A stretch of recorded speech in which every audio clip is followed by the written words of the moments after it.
Muy buenas tardes. Es un gusto saludarles.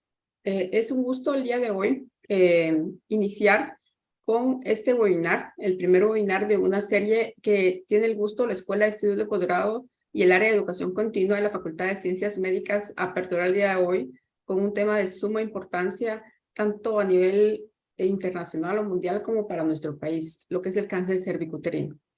Y no solo el hecho de dar la conferencia, sino tenemos realmente a un gran expositor con una amplia experiencia que voy a tener el honor de presentar al doctor Eric Estrada. Él es ginecólogo-oncólogo con un posgrado de ginecología y obstetricia del Hospital General San Juan de Dios.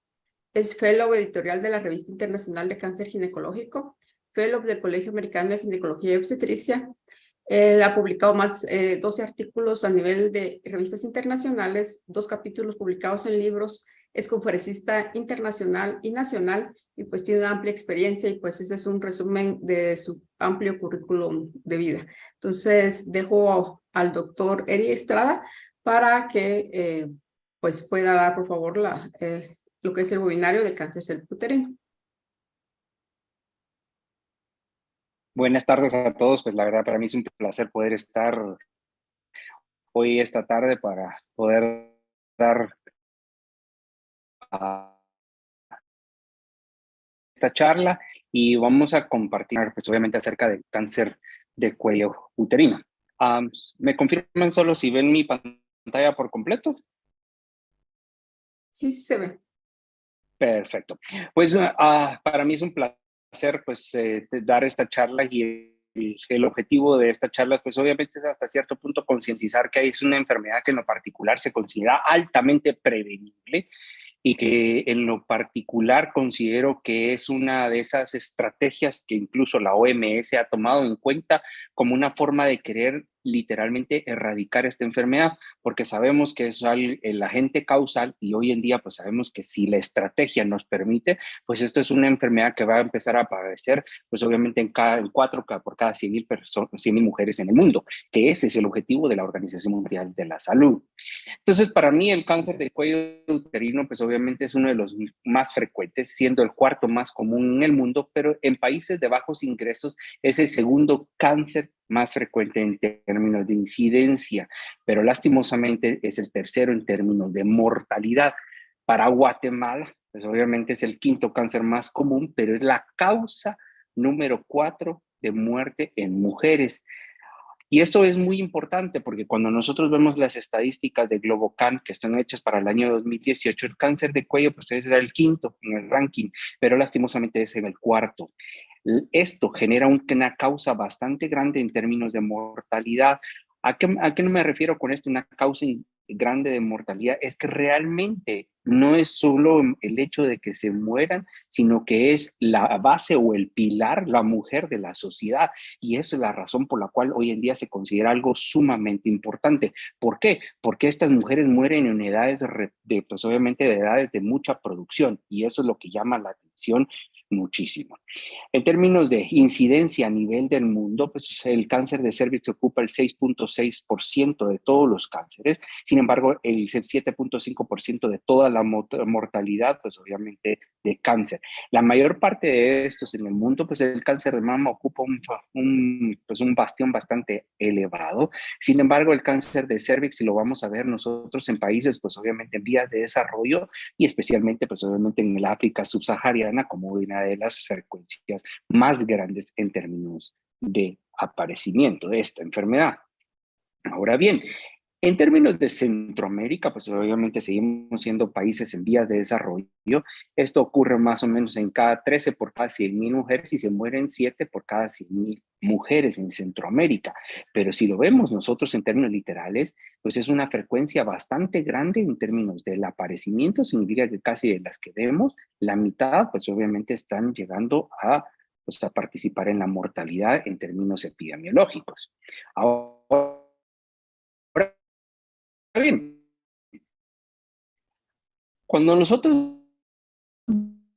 vemos para Guatemala específicamente, nosotros vamos a darnos cuenta que es el tercero en términos de frecuencia. 100,000 mujeres se mueren de esto, muy parecidos casi al cáncer de próstata en términos de hombres. Y entonces esa es la razón por la cual de este PAI, por decirlo de incidencia, pues obviamente se ocurre el 16.3%, casi literalmente detrás del cáncer de mama. Entonces, para nosotros es importante considerar, pues, obviamente las causas de por sí. Entonces, vamos a saber que hay factores de riesgo, pero nosotros cuando pensamos en factores de riesgo, pensamos solamente en el virus del papiloma humano. Pero el virus del papiloma humano, si bien es cierto, es una de las fuentes principales de la patogénesis, pues no necesariamente es exclusivo, significa que hay otros factores adicionales que necesitan coexistir para que esto, pues obviamente, genere el engranaje perfecto para el desarrollo de las lesiones, tanto premalignas como malignas. Entonces, en aquellas mujeres que han fumado, pues obviamente sabemos que existe una razón, pues obviamente probabilidades 2 veces, obviamente, de que si estas fuman, pues tienen más chance de desarrollar. ¿Por qué? Porque sabemos que esto, pues, algunos, por ejemplo, la venosopirina del cigarrillo puede amplificar el genoma del virus y aumentar la probabilidad de que el ADN del virus del papiloma humano se integre más fácilmente al ADN del hospedero. Ahora bien, en términos de historia reproductiva, a mayor cantidad de embarazos es mayor la probabilidad de incidencia de que esto, pues obviamente, pues, genere un factor. ¿Por qué razón? Porque es muy similar a la cual, por los cuales los anticonceptivos pueden generar un factor de riesgo. ¿Por qué? Porque nosotros sabemos que esto va a generar una mayor exposición de la zona de transformación y pues obviamente el epitelio expuesto va a tener una inmunidad disminuida. Por lo tanto, pues obviamente va a generar mayor riesgo para que se replique la enfermedad. Y ahora bien, el inicio de temprano de las relaciones sexuales, pues obviamente genera un factor de riesgo de 1.5 veces, pero obviamente se triplica con 6 o más parejas sexuales. Y esto va a generar que pues obviamente tengamos el factor de riesgo que si nosotros pues obviamente nos contagiamos con algún virus, pues obviamente conocido de alto riesgo, del virus del papiloma humano, pues eso va a generar que nosotros vayamos a tener, como por decirlo, la mezcla perfecta para que esto pueda desarrollar algún tipo de, pues obviamente, de secuencia o consecuencia del mismo virus del papiloma humano. Sin embargo, pues obviamente la inmunosupresión juega un papel sumamente importante.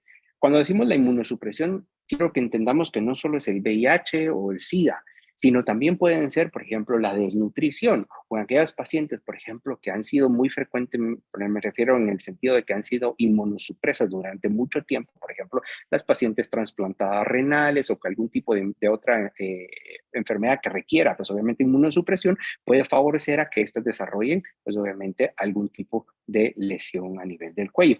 La raza negra pues se ha considerado también un factor de riesgo, sin embargo también la historia de enfermedades de transmisión sexual puede acarrear también mayores riesgos. ¿Por qué? Porque se ha considerado que las enfermedades de transmisión sexual, como por ejemplo la clamidia o algunos virus de herpes simples, pueden cambiar de por sí la microbiota y ese desbalance de la microbiota vaginal puede hacer que estas personas pues favorezcan de alguna manera el desarrollo de algunas enfermedades, por ejemplo, que se pueden ser patogénicas, como en el caso del BPH.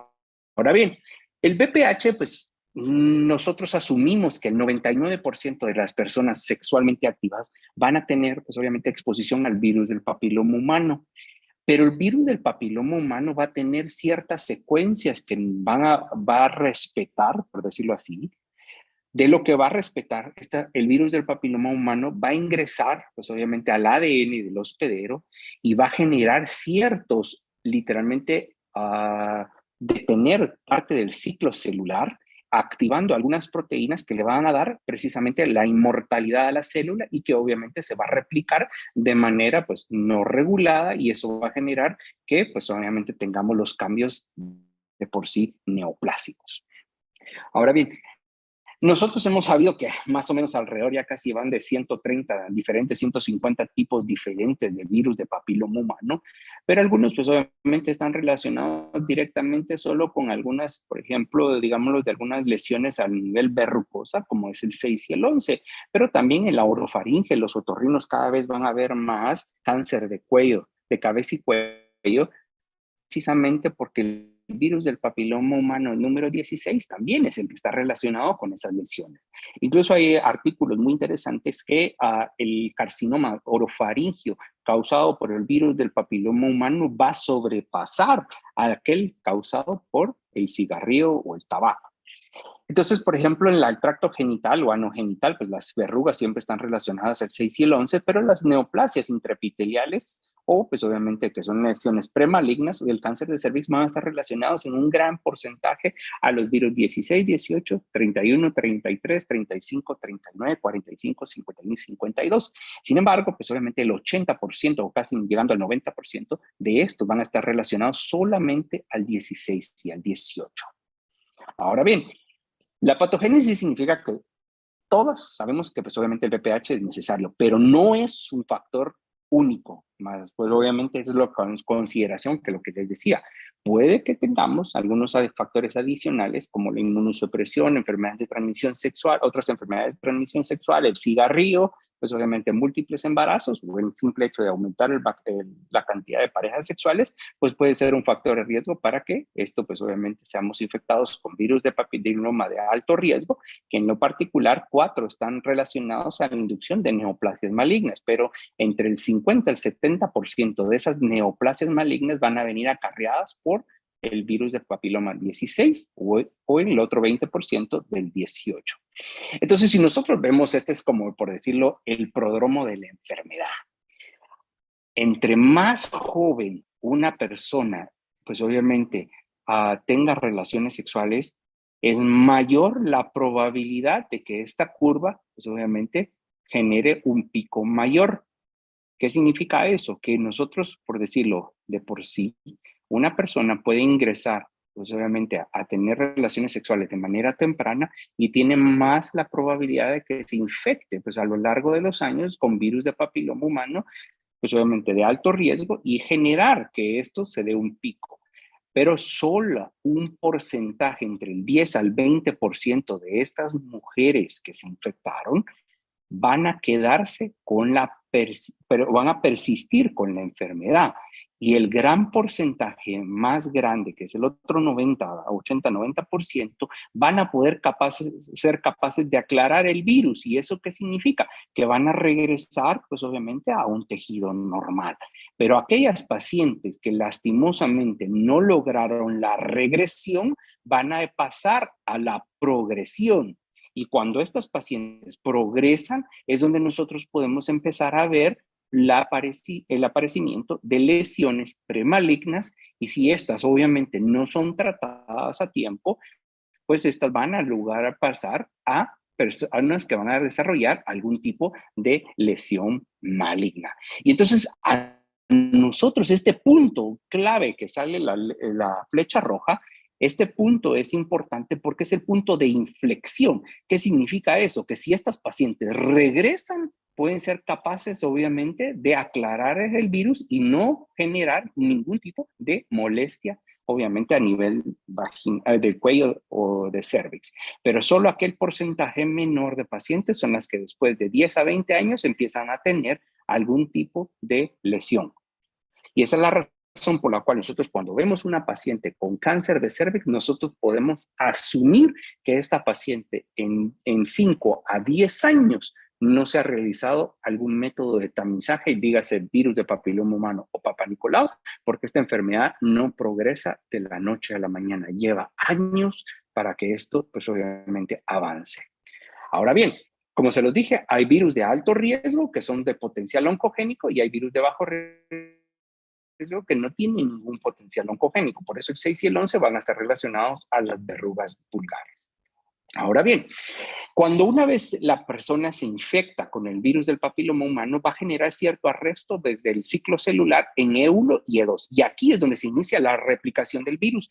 ¿Qué significa eso? Que más o menos alrededor de 50 a 100 copias se van a generar del genoma viral y esto se va a permitir unir al ADN del huésped, lo cual va a permitir una segregación. Y esto lo que hace es evitar una activación de la respuesta inmune local y esto va a generar mantenimiento de infección por periodos muy largos. Pero cuando nosotros tenemos esta infección por virus, periodos muy largos, se va a empezar a ver algo importante, y aquí quiero que tomen en cuenta esto, la regulación de una proteína early protein, que es E6 y E7. ¿Por qué es importante estas dos proteínas? Porque lo vamos a ver más adelante, que tienen un factor clave para que esto, pues obviamente, suceda o que realmente el cambio celular se dé sin mayor, por decirlo, detenimiento o sin mayor chequeo. Y entonces la razón por la cual una vez se activa en fase de replicación la función de E6 y E7, se activa la degradación del P53, que nosotros sabemos que es el guardián del genoma, y entonces una vez se degrada el P53, va a ocurrir un ciclo celular no regulado y eso va a generar la inmortalización de la célula. Pero E7 va a generar una activación del gen del retinoblastoma, y cuando el gen del retinoblastoma se activa, va a progresar el ciclo celular y obviamente va a generar también un ciclo celular no regulado y que nos va a dar como resultado una inmortalización de la célula. Ahora bien, si una vez se ha activado esto, se va a dar un arresto de la célula en fase G2 y a los filamentos se debilitan los filamentos de citoqueratina y esto va a generar una liberación de viriones. Y aquí es donde la paciente se vuelve infecciosa. ¿Qué significa eso? Que obviamente va a generar la separación de los viriones de las células y estos van a generar, pues obviamente, esparcimiento de los mismos y entonces obviamente en el momento que estas personas vuelven a tener relaciones sexuales, es muy fácilmente que el otro individuo se contagie, pues obviamente, con el virus del papiloma humano. Ahora bien, si ya sabemos que ya se integró al genoma, perdemos pues obviamente toda la capacidad de la proteína early 2 y eso va a generar la sobreexpresión de E6 y E7, significa que es cuando nosotros empezamos a ver cambios en el patrón de las, pues obviamente de los papanicolaos o de las citologías. Y entonces cuando esto se da, empiezan a haber lesiones de bajo grado o lesiones de alto grado que van a ser consistentes con un NIC2 o un NIC3, pero pueden ser que si esto, pues obviamente ya está completamente alterado la célula, pues nosotros vamos a saber que la paciente ya tiene un carcinoma invasor. Y entonces ese es realmente el resumen de cómo funciona el virus del papiloma humano a nivel de la célula. Y esto nos va a permitir, pues obviamente, que estas células, pues obviamente, se destruyan, ya no tengan un control y empiezan a generar, pues obviamente, algún tipo de inmortalización. Entonces, nosotros sabemos que la prevalencia de esto va a variar de lugar a lugar, pero en algunos estudios, pues obviamente hemos contenido que la prevalencia a nivel global varía más o menos en el 11%. En Guatemala, más o menos, algunos estudios la han puesto entre el 11 al 10%. Sin embargo, pueden haber lugares donde hay comunidades que pueden haber sido llegados hasta el 26%. Y eso es interesante. ¿Por qué razón? Porque eso va de la mano entre muchos lugares, por ejemplo, en el mundo, incluido, por ejemplo, en nuestros países vecinos, como por ejemplo México, que está en el 14%, Estados Unidos en el 26%, pero por ejemplo en África, que puede llegar hasta el 37%. Pero va a ser muy importante que miren, por ejemplo, aquí está México, pero ¿cómo va a haber dos variantes diferentes? Porque va a ser importante de dónde o la zona en que se tomó, porque es muy importante que puede variar la prevalencia importando la zona y el número de individuos a las cuales, pues obviamente, se les hizo la prueba. Entonces, eso puede variar muchísimo. Ahora bien, ¿cómo es la clínica de estas lesiones? Las clínicas de estas lesiones al principio son, como decimos nosotros, asintomáticas. Son aquellas pacientes que nosotros, la verdad, que quisiéramos encontrar la mayor parte de veces en este preámbulo, cuando son asintomáticas. ¿Por qué razón? Porque estas son las pacientes que llegan con nosotros secundarios a que ya se les hizo un Papa Nicolau, se les hizo una colposcopia y la colposcopia pues nos dice a nosotros pues hay una lesión premaligna o maligna. En el caso de las lesiones microscópicas malignas, pues uno piensa que estas pacientes no tienen ningún síntoma. Sin embargo, cuando ya empiezan a tener lesiones ya voluminosas, pues obviamente que empiezan a tener algún grado de infiltración en el cuello o destrucción del mismo, pues estas pacientes se van a caracterizar por tener un flujo vaginal delgado y acuoso, y usualmente va a ser teñido por sangre, que ese es usualmente el primer síntoma. Pero luego, posteriormente a esto, si estas pacientes no se les determina que tienen un cáncer de cervix, muchas de estas pacientes van a llegar a tener metrorragias intermitentes, sangrados poscoitales, y esto es lo que ya se vuelve característico, porque uno cuando escucha a la paciente decir, es que cada vez tengo relaciones, tengo sangrados, uno piensa, ok, puedo estar ante un cáncer de cervix, pero ya no es una lesión pequeñita, sino es una lesión grande. Y entonces a nosotros es donde ya no queremos ver y lo que quisiéramos no llegar a ver son aquellas pacientes con sangrados abundantes y frecuentes, que estas pacientes son las que demandan muchas veces productos de hemoderivados de los bancos de sangre. Yo siempre cuento la historia de esto, que un residente en nuestro hospital una vez hizo un estudio acerca de cuánto generaba de consumo el cáncer de cervix en nuestro hospital, y era más o menos entre un 30% de lo que el banco de sangre se lo llevaba el cáncer de cervix. ¿Sí? Porque estas pacientes no son pacientes que, por ejemplo, vemos con 5, 6, 4 de hemoglobina, y lastimosamente esas son las pacientes que ya vemos nosotros en cuadros muy deteriorados. Y nunca falta aquellas pacientes con manifestaciones tardías que llegan, pues obviamente con disuria, hematuria, sangrados rectales, edema en miembros inferiores, o que ya llegan con fallas renales, pues obviamente, y son vistas por nefrología. Se considera que puede ser la causa postrenal de la uremia o la falla renal como tal. Dado esto, pues obviamente nosotros sabemos que cuando evaluamos a estas pacientes van a tener ciertas características clínicas. Pues nosotros usualmente vemos que hay 3 tipos de lesiones cuando nosotros vemos el cuello. Y yo quiero que tal vez aquí tomamos en cuenta que hay uno que va a ser muy difícil de evaluar si nosotros no lo palpamos, que es obviamente el tumor infiltrante o el tumor que le llaman endofítico, que se hace como un barril.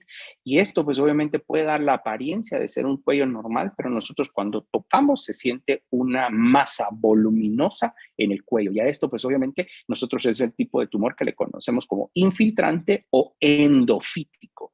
Ahora el exofítico es aquel tumor que ya destruye por completo el cérvix y se considera que es una masa polipoide grande. En algunos lugares lo pueden conocer como cerebroide, que son altamente friables. Y entonces cada vez que uno toma una biopsia o incluso hace tacto o hace evaluación, sangra muy frecuentemente. Y ahora podemos tener acá pacientes con tumores ulcerativos, que esas pacientes con tumores ulcerativos son pacientes que ya se erosionó, lastimosamente pues infectan y tienen algún tipo de secreción purulenta. Y entonces en algunas ocasiones son confundidas muy fácilmente con infecciones de tipo vaginal. Sin embargo, nunca mejoran, nunca mejoran y nunca mejoran, y es producto de la necrosis del mismo cuello que puede generar que pues obviamente se sobreinfecte y lastimosamente pues confundir al clínico que la está viendo. Ahora bien, el cáncer de cervix tiene varios aspectos importantes que nosotros tomamos en cuenta. Van a haber vías de diseminación, pero las vías de diseminación van a ser, como decimos nosotros, por contigüidad. Por contigüidad puede irse a la mucosa vaginal, irse hacia el miometrio, o sea, hacia adentro del útero, o por vía hematógena o linfática.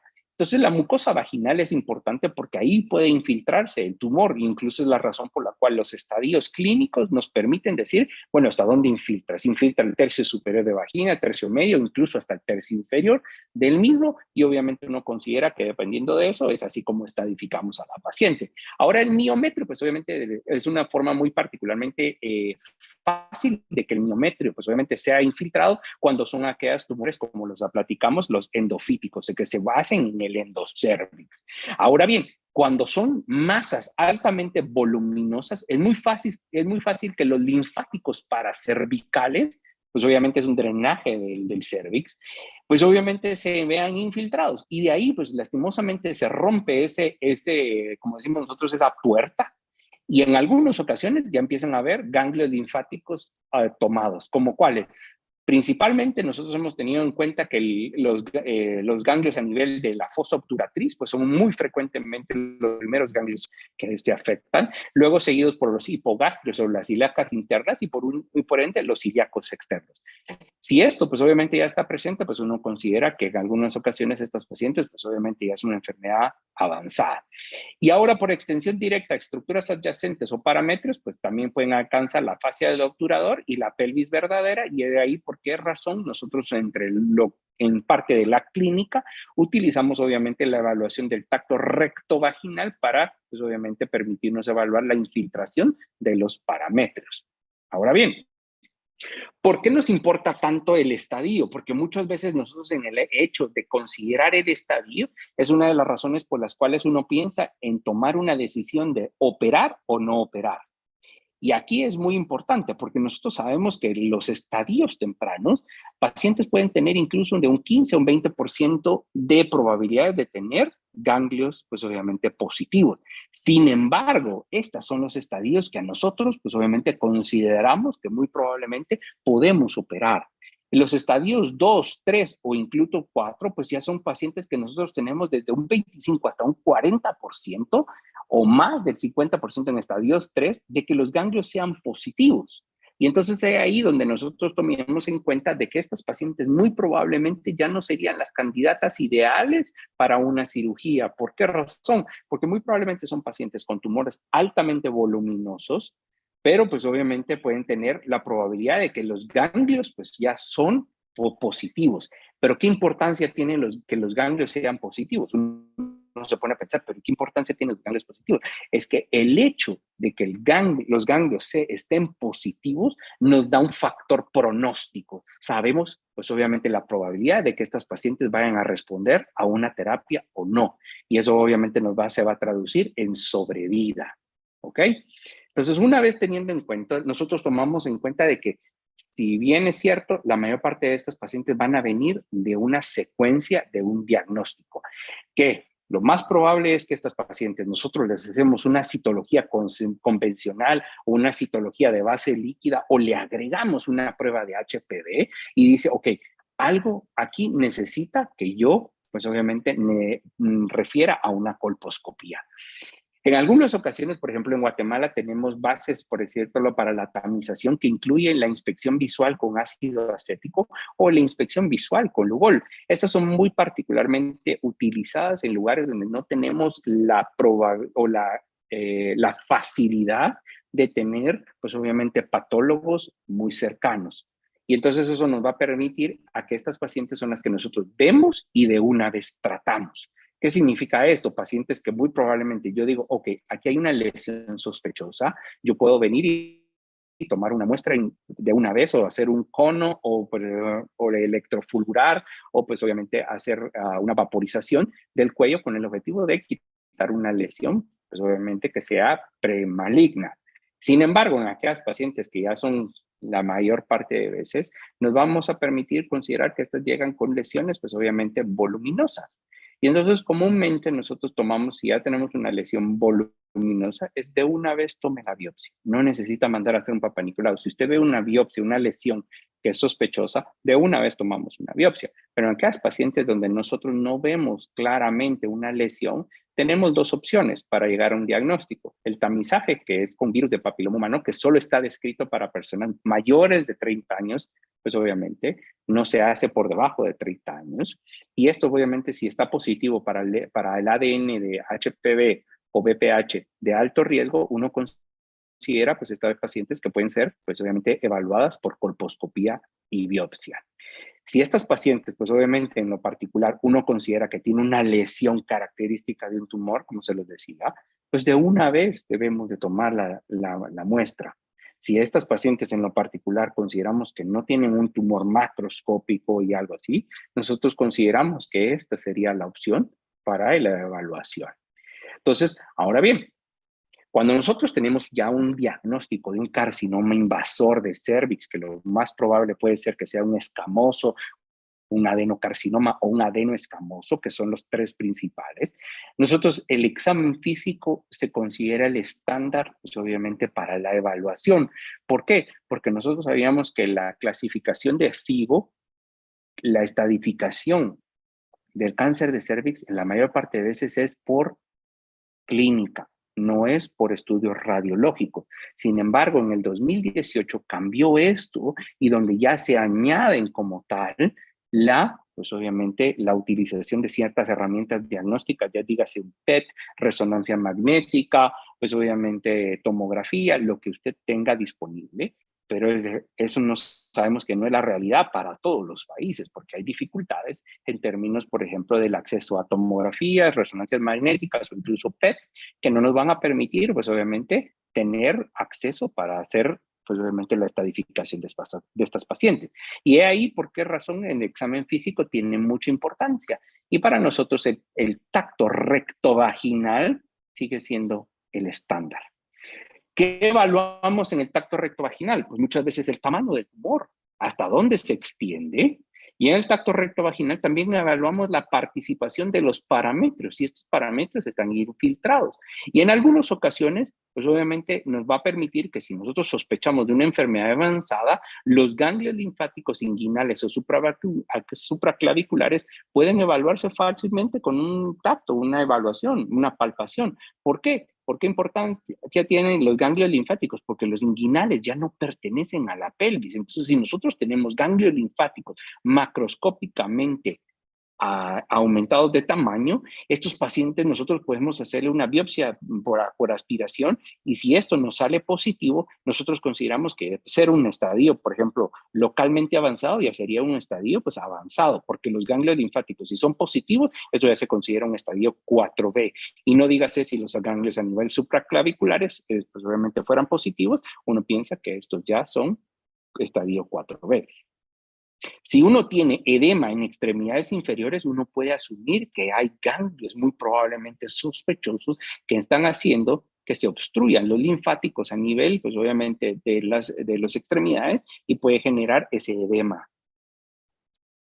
Ahora bien, cuando nosotros vemos la enfermedad microinvasora, significa que la que no vemos, son aquellas pacientes, como ya les dije, les hicimos un Papa Nicolau, les hicimos una colposcopia y nos reportaba un carcinoma, pero no hay una lesión visible. Entonces, estas pacientes son las que nosotros mandamos a hacer, ya sea un cono LEPS o un cono LIP, que eso nos va a permitir, pues obviamente, tomar una muestra adecuada y que pues, obviamente nos va a informar si los márgenes son negativos para la enfermedad. ¿Por qué es importante si el margen, si es microscópico, que los márgenes están negativos? Porque muchas veces podemos considerar que este puede ser el tratamiento de la paciente. No necesita mayor. Ahora, si los márgenes son positivos, pues nosotros de una vez le asignamos un estadio 1B1. ¿Qué significa eso? Que son tumores ya de 5 milímetros a 2 centímetros de tamaño. Porque el cono, habitualmente, cuando nosotros hacemos una asa, las asas vienen de 15 por 15 milímetros, que es la que más frecuentemente se utiliza. Entonces sabemos que es de 1.5 centímetros por 1.5 centímetros el ancho y el largo. Entonces asumimos que ya es un estadio 1B1. Ahora bien, si son aquellas pacientes que ya son enfermedades invasivas que ustedes ven macroscópicamente, que son ya los estadios 1B, estos pacientes podemos tomarles una biopsia incisional, que usualmente lo que se hace es tomarlas con unas pinzas que se conocen como pinzas de Tischler, y esto obviamente nos va a permitir a nosotros considerar que ya tengamos el diagnóstico final. Sin embargo, cuando estas no son satisfactorias y no vemos una masa, por ejemplo, en los endofíticos, que son los que se ponen como que fuera un barril, muchas veces las biopsias por conización nos permite también tener un diagnóstico final y eso va a generarse por la confirmación histológica. Esto es la forma ideal de tomar en cuenta que uno tiene a una paciente ya con un carcinoma invasor.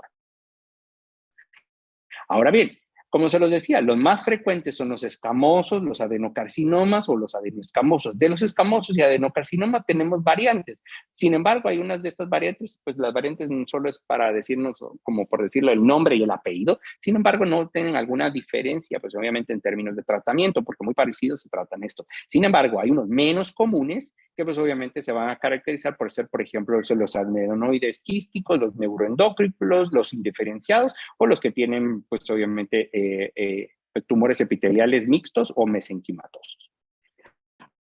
Ahora bien, la estadificación, como se lo dije, la evaluación clínica es el primer paso para la asignación del estadio. Y los estadios, pues obviamente, usualmente van a ser considerados aquellos microscópicos, son los que obtenemos por conización.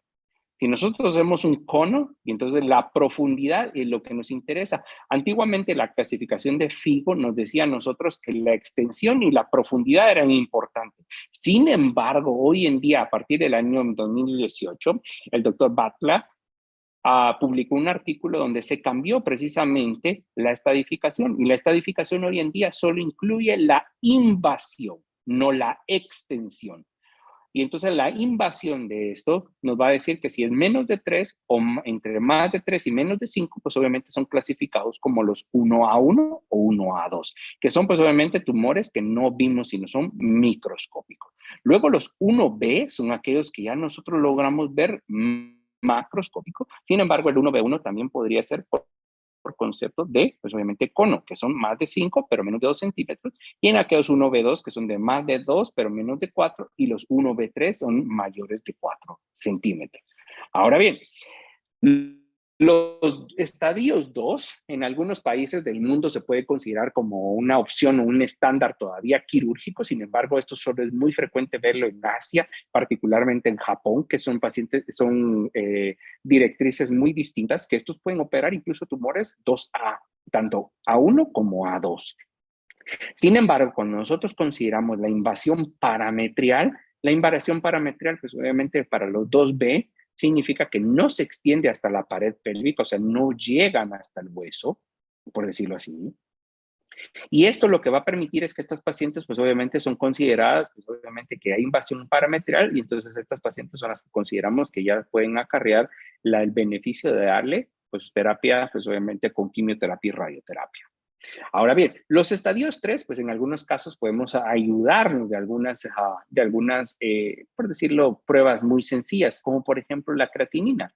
La creatinina, ¿qué significaría esto? Pues obviamente que si nosotros tenemos una hidronefrosis o riñones no funcionantes, entonces estos pacientes ya los podemos alocar a estadios 3B. Sin embargo, pues obviamente cuando ven los estadios 3C1 y 3C2, pues obviamente dice ganglios pélvicos o paraórticos. Y aquí quiero que hagamos hincapié un poquito. Tanto ganglios pélvicos o paraórticos, pero si yo los vi por radiología, le asigno una R. Ahora, si yo los obtuve por histología, le agrego una H. Y eso nos permite porque saber que la confirmación fue por tipo radiológico o fue por tipo histológico. Y ahora los estadios 4 pues se dividen en A y B. Los estadios 4 pues obviamente se infiltra tanto la mucosa a nivel pues obviamente rectal. La paciente pues obviamente se considera como un estadio 4A. Si tanto tiene invasión pues obviamente de la vejiga, pues estas pacientes pues obviamente se colocan en estadios 4A también. Ahora, si tenemos a órganos distantes, dígase pulmón, hígado o huesos o incluso aumento, estas pacientes pues obviamente se consideran que ya son estadio 4B. Y cuando nosotros hablamos de estadios 4B o de recurrencia, muchas veces consideramos que la enfermedad ya no es una enfermedad curable, sino simplemente nosotros vamos a dar paliativos.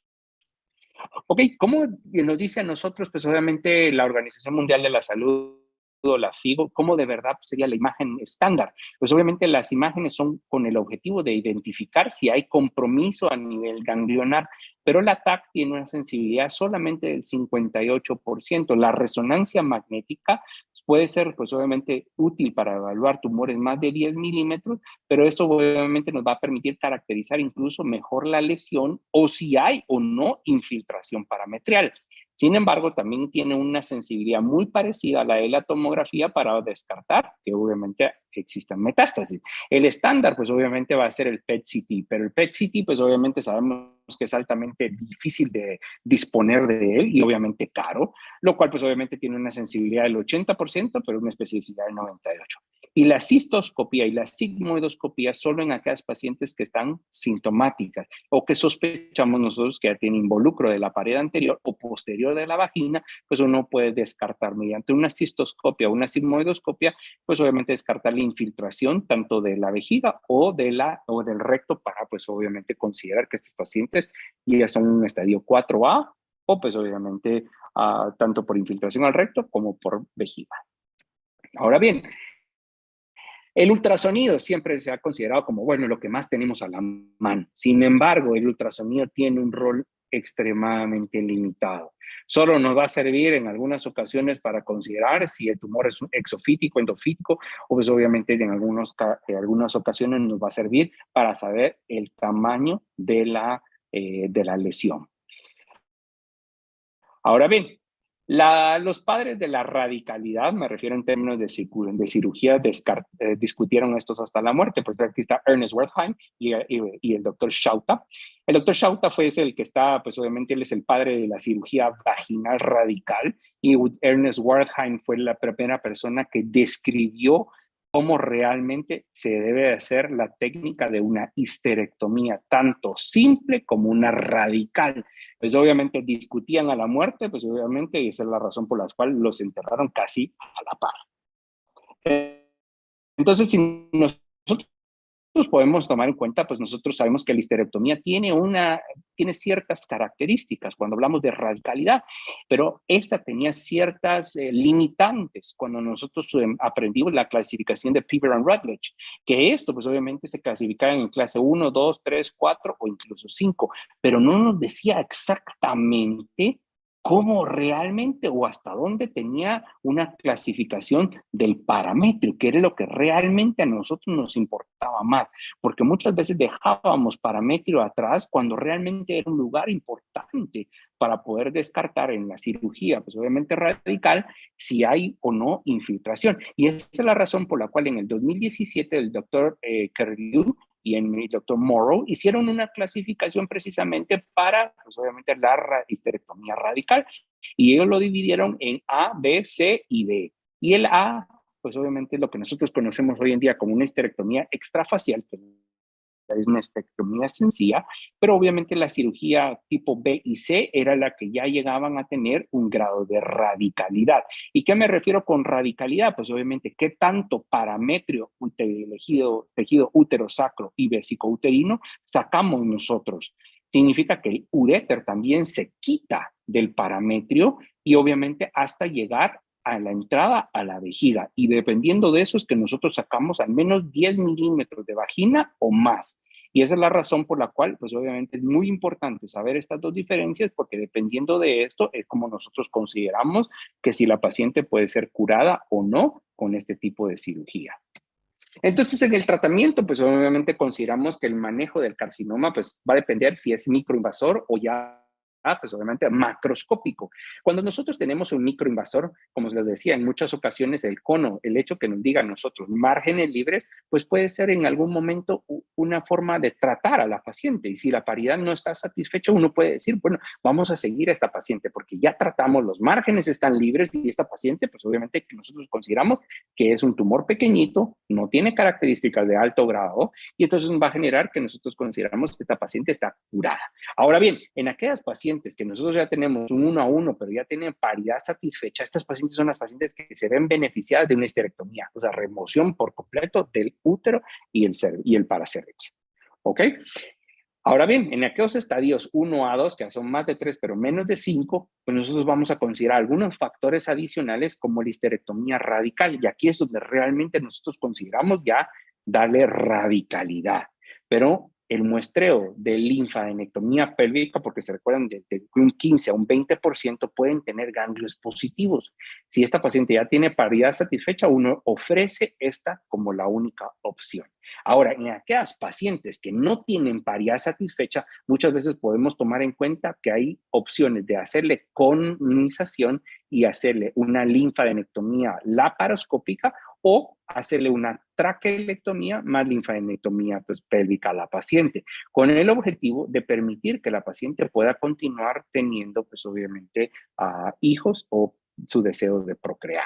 Ahora bien, en aquellos pacientes cuando ya nosotros consideramos estadios grandes macroscópicos, son pacientes que nosotros consideramos estadios 1B1. Significa que ya son tumores, pues obviamente de diámetro menor de 2 centímetros con invasión del cervix menos del 50% y que pues en las imágenes no tengamos ganglios sospechosos.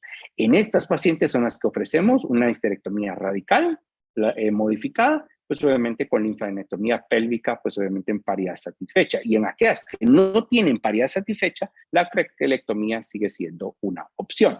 Y obviamente la traquelectomía, el gold standard hoy en día es que nosotros tengamos una resonancia magnética donde el tumor es menor a 2 centímetros. Si el tumor es mayor de 2 centímetros, estas pacientes ya no son consideradas candidatas para traquelectomía, que la traquelectomía no es nada más y nada menos que la amputación del cervix, con obviamente con grado de paracervix, que nos va a permitir a nosotros considerar que si esta paciente nosotros lo amputamos de manera correcta, con los márgenes adecuados, esta paciente podría venir y considerar todavía procrear. Ahora bien, en estadios avanzados, ya como 1B2, que significaría ya estadios por arriba de 2 centímetros, estas pacientes pues obviamente se pueden considerar la histerectomía tipo C. ¿Qué significa esto? Pues obviamente ya quitamos más margen de vagina, más parametrio y obviamente nos va a permitir considerar como la linfadenectomía pélvica como una de las opciones. Sin embargo, en aquellas pacientes que no están aptas, me refiero, para una cirugía, muchas veces la radioterapia puede ser considerada como una opción en el tratamiento primario de estas pacientes. Ahora bien, nosotros consideramos antes que esto se podía hacer por vía tanto abierta como laparoscópica o robótica. Sin embargo, a partir del año 2018 se publicó un estudio prospectivo randomizado, ya, donde realmente se comparó si era igual de segura en términos oncológicos la cirugía mínimamente invasiva versus la radical abdominal para el cáncer de cervix. Ambos grupos estaban bien balanceados, me refiero, la N era muy similar, sin embargo, la tasa libre de enfermedad era del 86% con cirugía mínimamente invasiva y 96% con cirugía abierta, lo cual esto llamó la atención porque cuando ya se evaluaron, por decirlo, las proporciones, consideraban que la cirugía mínimamente invasiva estaba 6 veces asociada a mayor riesgo de muerte y hasta 4 veces mayor riesgo de recurrencia. Y esa es la razón por la cual a partir del año 2018 la FDA, pues obviamente y las guías del NCCN, que National Cancer Comprehensive, no más cirugía mínimamente invasiva, o sea, dígase laparoscópica o radical, para, pues obviamente, o laparoscópica o robótica para el cáncer de cervix. Entonces, esa es la razón por la cual se abortó literalmente la cirugía mínimamente invasiva, aunque tenía buenas razones por la cual hacerse y obviamente fue una de las razones por las cuales hoy en día se desiste de hacerla por la vía mínimamente invasiva. Entonces nosotros tomamos hoy en cuenta que la linfadenectomía, sabemos, tanto sistemática de la pelvis, no necesariamente tenía un rol terapéutico, porque nosotros consideramos que quitar todos los ganglios de la pelvis tenía un rol terapéutico. Sin embargo, pues obviamente nosotros nos dimos cuenta que el ganglio centinela, que es una técnica en la cual pues obviamente se puede infiltrar algún radiocoloide o se puede infiltrar algunas tinciones como azul de metileno, azul patente, o hoy en día pues obviamente por fluorescencia podemos hacerlo por verde de indocianina. Estas pacientes podemos identificar precisamente esos ganglios que son los primeros ganglios al cual llega el drenaje linfático, que es el representativo de toda la pelvis. ¿A qué me refiero con eso? Que si ese ganglio está negativo, nosotros asumimos que el 99% de los restantes ganglios están negativos. Pero ahora, si ese ganglio estuviera positivo, tenga 1, 10, 15 o 30 o 50, esa paciente igual va a recibir radioterapia. Entonces, eso es la razón de la analogía de por qué hacer el ganglio centinela, porque no tenía un valor terapéutico, sino solo tenía un valor pronóstico. Si tuviera 1 o 10, nosotros sabemos que era de mal pronóstico. Y esa es la razón por la cual nosotros hoy en día hacemos ganglio centinela en esto y evitamos la linfadenectomía pélvica y obviamente con el objetivo de meterlo a algo que pues obviamente conocemos el algoritmo del ganglio centinela, que aquí nosotros vamos a dividir tanto por tensiones de hematoxilina y eosina como citoqueratina si los ganglios están con micrometástasis, macrometástasis o si tienen solo células tumorales aisladas. Uno dice, pero si esto es algo experimental, bueno, no es nada experimental. Ya esto está validado por múltiples artículos en los cuales hoy en día se considera el estándar cuando nosotros hacemos una histerectomía radical. Entonces, ahora bien, ¿qué pasa con aquellos tumores ya que son altamente voluminosos? Pues aquí es donde nosotros realmente tenemos el problema más grande. En aquellas pacientes donde nosotros tenemos que mandar, porque el estándar de tratamiento para tumores por arriba de 4 centímetros hasta los estadios 4A, la quimiorradioterapia concomitante es el estándar. ¿Por qué? Porque con esto aumentamos la supervivencia general, la supervivencia sin progresión, y esto va a generar disminución de las recurrencias tanto locales como a distancia. La quimioterapia pues no es un tratamiento estándar, pero se ha utilizado en lugares con poco acceso a la radioterapia. Sin embargo, en escenarios experimentales también se ha utilizado la quimioterapia como reducción de la estadificación. Y a esto se le conoce un downstaging de la enfermedad, o sea, disminuir el estadio clínico de la paciente con el objetivo de mejorar su curabilidad con la cirugía radical y obviamente inhibir micrometástasis o metástasis a distancia. Sin embargo, esto no se considera el estándar de oro, sino simplemente es un estándar experimental, pero obviamente cuando hay lugares de poco acceso a la radioterapia. Ahora bien, en estadios 4B, como se los dije, un estadio una vez es avanzado en términos 4B o 4, si la clasificación, pues obviamente no tiene una división entre A o B, pues obviamente uno considera que la quimioterapia se da con intención paliativa, que uno hace ver a la paciente que esto ya no es una enfermedad curable. Ahora bien, nosotros sabemos que existen principios, obviamente, de la evaluación del estadio clínico y que nos va a decir a nosotros que realmente en el estadio donde estemos viendo a la paciente, así es como realmente nosotros les vamos a ofrecer un tratamiento. Pero ¿qué pasa en aquellas pacientes, obviamente, que nosotros operamos? Pues obviamente podemos incluso necesitar de la radioterapia adyuvante, o sea, significa posterior a la cirugía, nosotros podemos venir y considerar la radioterapia como una opción. Entonces se considera como terapia adyuvante para prevenir la recurrencia locorregional, pero también se puede dar con intenciones paliativas. ¿Qué significa eso? Si las pacientes pues obviamente tienen al sitio de donde está la lesión y eso alivia los síntomas, pues obviamente en pacientes con enfermedad avanzada. Ahora bien, en estadios tempranos, pues obviamente donde la cirugía está contraindicada o que cumple algunos criterios que se consideran mayores o intermedios después de la cirugía, que los vamos a llegar a ver adelante. Que los criterios mayores se conocen como criterios de Peters y los criterios intermedios se conocen como criterios de Sedlis. Y la radioterapia adyuvante pues se puede dar en pacientes que ya tienen ganglios positivos, infiltración de los parámetros, márgenes muy cercanos o positivos, invasión del estroma, invasión linfovascular o que el tamaño del tumor pues obviamente sea altamente voluminoso y esto se pueden dividir tanto en alto, mediano o bajo riesgo.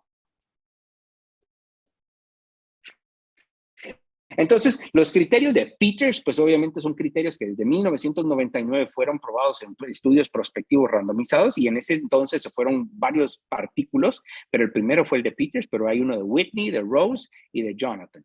Jonathan y también tienen artículos muy similares donde realmente dijeron, ok, si los ganglios están positivos, tengo infiltración de los parámetros después de una cirugía o los márgenes están muy cercanos, los pacientes pues obviamente eran candidatos a radioterapia, entonces se randomizaron en solo radioterapia más quimioterapia adyuvante y solo vigilancia. Y resulta ser que a las pacientes a las cuales se les daba quimio-radio concomitante después de haber tenido una cirugía, pero que cumplían estos criterios de ganglios positivos, infiltración de los parámetros o márgenes positivos, estas eran pacientes que tenían mejor sobrevida que en comparación de aquellas pacientes que solo se les daba, por ejemplo, radioterapia. Entonces, el estándar de oro, pues obviamente hoy en día se considera la quimio-radio concomitante. Ahora bien, Setlis, pues obviamente también propuso que pueden haber algunos algoritmos que podían ser utilizados para considerar quiénes eran aquellas pacientes que podían tener un riesgo intermedio para recurrir, por eso que vuelva a aparecer. Y resulta ser que Setlis dijo, ok, vamos a considerar variables del tamaño del tumor, que si es por arriba de 4 centímetros, tiene invasión linfovascular y tiene una invasión del estroma profundo. Si cumplía 2 de estos 3 criterios, nosotros le dábamos radioterapia adyuvante a la paciente. Y resulta ser que las pacientes que se les daba radioterapia adyuvante cuando cumplían 2 de estos 3 criterios, serían pacientes que tenían mejor sobrevida, pues obviamente evitaban la recurrencia, pues obviamente local y a distancia. Y esa es la razón por la cual nosotros hoy en día, a pesar de haber operado a la paciente, podemos evaluar, dependiendo el tamaño, la invasión linfovascular o otros factores, como los vimos, los criterios de Peters, para considerar si necesitamos radioterapia adyuvante. Ahora, en aquellas pacientes con tumores, por decirlo, por debajo de 2 centímetros, que no tienen márgenes positivos, ganglios negativos y nada de aquellos factores que son, pues obviamente, de riesgo, uno decía, estas pacientes son las que no son candidatas a radioterapia adyuvante. Y entonces aquí hay ahí la importancia de por qué clasificar correctamente a esas pacientes para ver si estas son candidatas o no a una cirugía, porque uno cuando hace una cirugía por cáncer, uno tiene que estar seguro de evitarle la dualidad de tratamientos mórbidos a las pacientes, porque la radioterapia es altamente mórbida, como una cirugía radical también es altamente mórbida. Y entonces en algunos casos uno considera no someter a 2 tratamientos mórbidos a una paciente si sabemos que pues obviamente esta muy probablemente va a necesitar radioterapia posteriormente. Entonces, la braquiterapia también es uno de esos tratamientos que podemos utilizar, que también se utiliza después de darle a la radioterapia adyuvante. Sin embargo, pues se ha considerado de utilidad en aquellas pacientes con márgenes positivos, tumores muy grandes, o sea, por arriba de 4 centímetros, profundamente invasivos que tienen compromiso parametrial o vaginal e invasión linfovascular extensa. Y esto, pues obviamente hay braquiterapias de baja tasa y de alta tasa, pero estos deben incluir al menos 2 fracciones semanales de alta tasa de 6 grays, cada una recetada a 5 milímetros de la vagina. Hay diferentes técnicas, por ejemplo, hay técnicas de Manchester, técnicas de Estocolmo y de París, que esto pues obviamente está unido a un tándem, que es lo que genera el acelerador lineal para darle alta tasa, o pues en algunos casos pues podemos tener bombas de cobalto, pues obviamente van a dar una baja tasa que nos van a permitir pues obviamente dar los 6 grays que necesitamos para que pues obviamente sea considerado algo terapéutico. Ahora bien, estas pacientes una vez terminan, pues obviamente este tratamiento, nosotros empleamos la vigilancia o el seguimiento, y una vez que tenemos el seguimiento, nosotros vigilamos a estas pacientes cada 3 a 4 meses durante los primeros 2 a 3 años, luego cada 6 meses durante 5 años y luego anual. Pero ahora, ¿cómo las seguimos a estas pacientes? Pues les voy a contar que del 30 al 70% de las tasas de recurrencia las detectamos por examen físico. Por esas razones que las guías del NCCN nos dice a nosotros, examen físico cada vez que usted evalúa a la paciente. Y no se aconseja el uso rutinario de imágenes, a menos de que clínicamente usted sospeche que hay algún tipo de recurrencia. Ahí es donde nosotros consideramos como una opción el uso de las imágenes. Solo si en el examen físico yo tengo una sospecha de alguna recurrencia. Y miren, las tomografías solo son del 0 al 34% útiles, me refiero para la tasa de detección. Y la citología vaginal, pues solo va del 0 al 17%. Entonces, pero decimos, ¿por qué le seguimos haciendo Papa Nicolau a estos pacientes? Pues obviamente para descartar que vayan a haber, posiblemente, lesiones concomitantes de vagina, que pueden ser el mismo virus del papiloma humano que ya tenía esa paciente.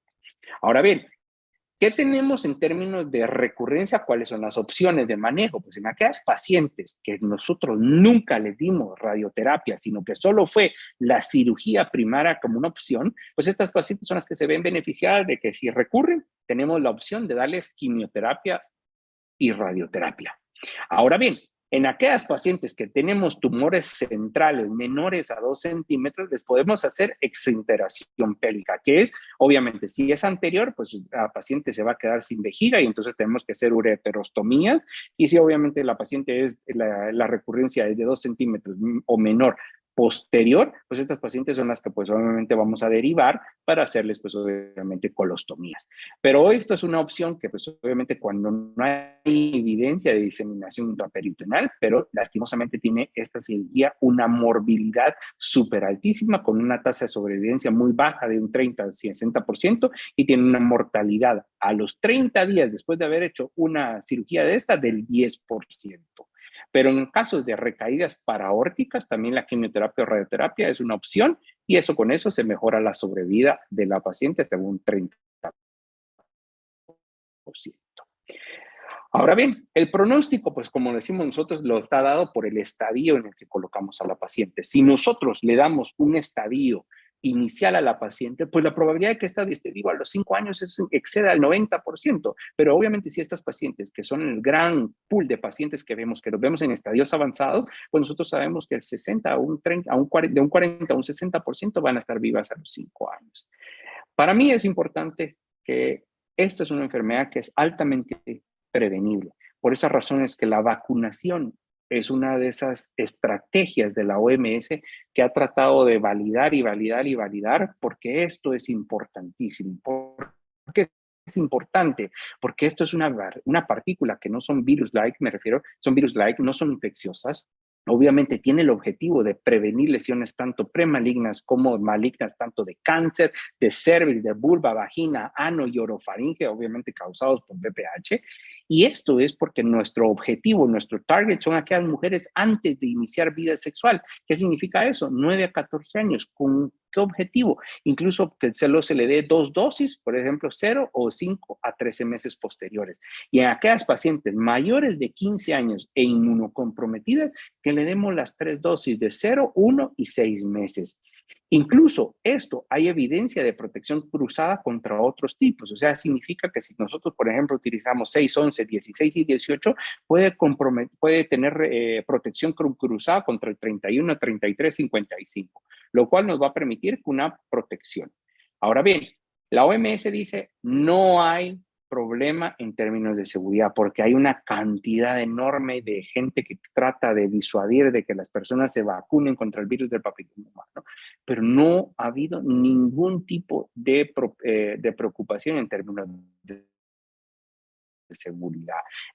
Y las vacunas disponibles, pues ya hay bivalentes, tetravalentes y obviamente la nonavalente. Y esto obviamente lo que está relacionado es que pues obviamente sabemos que en aquellas pacientes que incluso ya han tenido algún tipo de lesión, estas pueden tener reducción de las lesiones también posteriores a eso, que ahorita es lo que vamos a ver. Entonces, la recomendación, pues obviamente como en términos de vacunación, pues hay mucha recomendación del Colegio Americano de Ginecología y Obstetricia, que dice obviamente el test de ADN para HP no se recomienda realizar antes de vacunar, se recomienda vacunar así sea el test positivo. Se recomienda vacunar, así si la paciente tiene una historia de patología cervical o verrugas genitales, y antes de la vacunación, pues siempre lo único que evaluamos es alergias a levaduras o dosis previas de BPH. ¿Pero por qué es importante esto? Porque ahorita lo vamos a ver. Ahora, obviamente, si ya tenemos un carcinoma de cervix, ya no es lo mismo, ¿ok? Ahora bien, las molestias pues relacionadas a la vacuna, pues es disconfort local, pues edema, eritema en el sitio de la inyección, pues en algunas ocasiones se ha considerado síndrome febril moderado, pues y obviamente se debe esperar la resolución antes de la administración de la vacuna, y la vacunación pues obviamente no está recomendada en el embarazo. ¿Ok? ¿Y se puede administrar en la lactancia? Sí, sí se puede administrar en la lactancia. Pero nosotros queremos saber que si la inmunosupresión es una importancia para eso, no, no es una contraindicación para vacunar, ni en países, ni pacientes con VIH, ni trasplantados, ni con respuesta inmune, pues obviamente lo único que se considera que esta va a ser menos robusta. Y en estas pacientes se les considera un esquema de 3 dosis como una opción indispensable para la protección de las mismas. Pero esto es algo que ya está probado. Hace un par de años, creo que en el 2021, a finales, pues obviamente del 2021, se publicó uno de los artículos con mayor impacto, pues obviamente en términos de vacunación. Y esto fue un artículo que fue publicado precisamente de un registro, precisamente en Inglaterra, donde se vacunó a estas jovencitas, pues obviamente más o menos entre las edades que se comprendían entre los 9 a los 16 años, y se siguió a estas jovencitas, pues obviamente para buscarlos. Entonces, aquellas mujeres que fueron vacunadas incluso entre los 17 y los 30 años y vacunadas por debajo de los 17 años. Y resulta ser que esto, en aquellas pacientes que fueron vacunadas, por decírselo, por debajo de los 17 años, el cáncer de cervix apareció en 4 por cada 100,000 participantes. Que eso es el objetivo de la OMS, 4 por cada 100,000. Pero en aquellas pacientes que no recibieron ningún tipo de vacuna de HPV durante el seguimiento, ocurrió el cáncer en 101 pacientes por cada 100,000 participantes. Y eso significa la importancia de por qué realmente nosotros consideramos que la vacunación es indispensable para evitar esta enfermedad. Ahora bien, hay muchas pacientes en las cuales, por ejemplo, hay, por decirlo, hay sistemas de salud que no cargan, pues obviamente con la economía o no tienen la disponibilidad de cargar con darle las 2 o 3 dosis. Entonces se ha buscado realmente como una de las opciones darle una dosis a estas pacientes y dice, es mejor una que ninguna.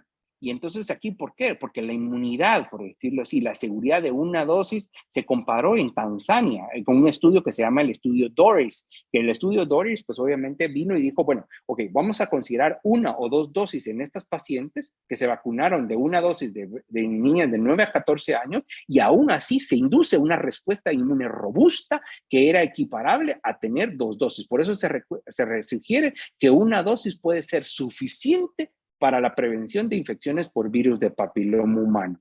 Y esto fue incluso tomado en cuenta con las 2 opciones que se tenían, que era Cervarix, que era la bivalente, o la Gardasil 9, que era la nonavalente.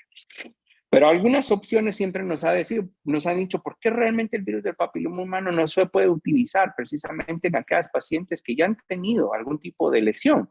Y realmente hay algunos artículos interesantes en el cual, por ejemplo, se vacunó a aquellas pacientes que al momento de hacerle una excisión, o sea, me digas un CONOLETS o un LIP, se demostró una reducción de la recurrencia de lesiones NIC2 3. O sea, significa que a pesar de que uno ya tenía alguna lesión, el momento de vacunar a estas pacientes ya esto demostró una reducción de la recurrencia de las lesiones. Sin embargo, cuando se hizo los metaanálisis de esto, la evidencia pues consideró que era inconclusa y la calidad de la evidencia era considerada entre baja a moderada.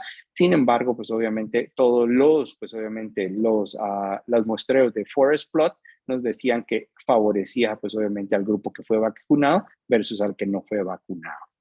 Y es ahí por qué razón dejo a ustedes hoy en día pues la importancia de la vacunación, obviamente la prevención primaria, porque la prevención primaria para nosotros es considerada como algo que es económicamente viable, porque obviamente la enfermedad como tal pues ya es algo que genera mucha carga al nivel del sistema de salud en términos económicos.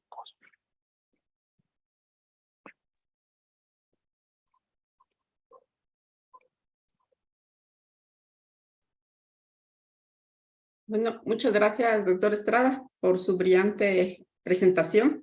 Tenemos algunas preguntas. Vamos a hacer algunas de ellas por el tiempo que tenemos. Entonces, una de las preguntas, doctor, es lo que nos dicen. Siendo la vacunación que se recomienda antes del inicio de la vida sexual activa, ¿cuál es la edad mínima para vacunar contra el VPH? La edad mínima es entre los esquemas de salud de 9 años, ¿sí? La mayor parte de la edad mínima es 9 años. Sin embargo, por decirlo, hoy en día nosotros sabemos que, por ejemplo, el Gardasil 9 está aprobado incluso para colocarse en pacientes hasta 45 años.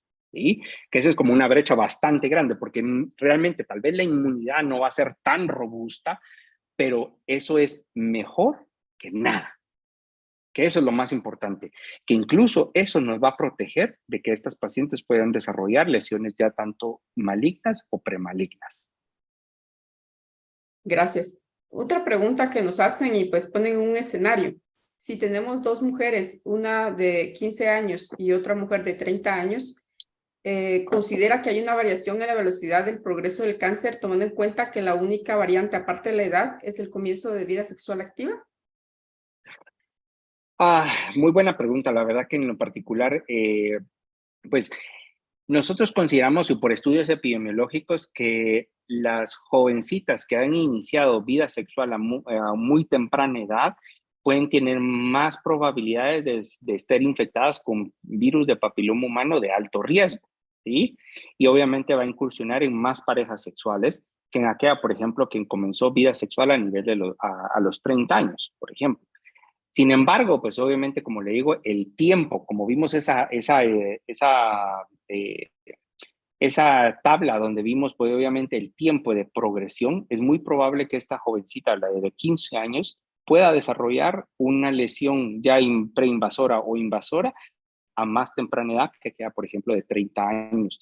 ¿Por qué razón? Porque obviamente nosotros consideramos que hubo más tiempo de exposición. Muchas gracias, doctor. Entonces, pues agradecemos su presentación. Quiero agradecer también y presentar al doctor Edgar Herrarte. Él es el coordinador, el coordinador del área de educación continua de la Escuela de Estudios de Posgrado de la Facultad de Ciencias Médicas, quien nos acompaña el día de hoy. Y pues le daré la palabra al doctor y luego presentaremos el diploma que le vamos a entregar al doctor. Solo comentarles a todos los participantes que se va a generar un enlace para que ustedes puedan ingresar sus datos ahorita al finalizar ya la exposición y de ahí se les va a generar el diploma de participación en esta conferencia. Doctor Herrarte. Muchas gracias, doctora Melissa Mejía. Agradecemos la brillante participación del doctor Eric Estrada en este tema tan importante para la salud de los pueblos de Latinoamérica, que realmente es un problema social, es un problema de salud. Tenemos índices de cáncer invasivos que no se miran en países del primer mundo. Y como dice el doctor Eric Estrada, el tema de la prevención es de suma importancia para tener menos índices, menos prevalencia, menos incidencias del cáncer cérvico-uterino en nuestro país. Así que, doctor Eric Estrada, muy agradecidos de parte del área y la Coordinación General de Educación Continua que inicia el día de hoy con los webinars de educación continua para toda la comunidad estudiantil y para toda la comunidad profesional. Este webinar inicia como una actividad coincidente con la especialización de colposcopía que se está llevando a cabo en la Escuela de Estudios de Posgrado y que esperamos en futuras cohortes contar con la participación de ginecólogos y obstetras, médicos oncólogos, para reforzar el tema del diagnóstico y la prevención, ya que hay módulos de prevención también en esta especialización de colposcopía del cáncer cérvico-uterino. Muy agradecidos por su presentación, doctor Eric Estrada, muy amable. Un placer y la verdad que muchas gracias por la invitación. Me siento honrado por poder participar en estos webinars. Muchas gracias. Muchas gracias, doctor Herrarte. Gracias, doctor Estrada. Solo voy a leer el diploma que le vamos a entregar al doctor Eric Estuardo Estrada, que dice así: Universidad de San Carlos de Guatemala, Facultad de Ciencias Médicas, Escuela de Estudios de Posgrado de Educación Continua. Otorgo el presente reconocimiento a doctor Eric Estuardo Estrada Saldaña por dictar el webinar Cáncer cervicuterino. Evento transmitido a través del canal de YouTube MedialMed, dirigida a la comunidad de la Facultad de Ciencias Médicas con una duración de 1 hora. Y enseñada a todos. Guatemala, 29 de marzo de 2023. Lo firma el director de la Escuela de Estudios de Posgrado de la Facultad de Ciencias Médicas, el doctor Carlos Humberto Escobar, el coordinador general del área de educación continua de la Escuela de Estudios de Posgrado, el doctor Edgar Rodolfo Herrarte, y mi persona, Melissa Mejía, que soy docente del área de educación continua de la Escuela de Estudios de Posgrado.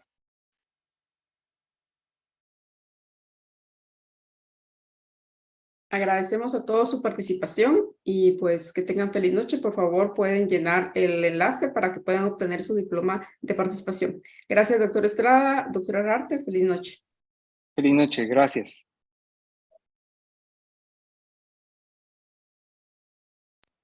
Nos vemos, doctor Magdel. Muchas gracias por el apoyo de la Unidad de Educación Virtual de la Facultad de Ciencias Médicas. Muy agradecidos. Muchas gracias.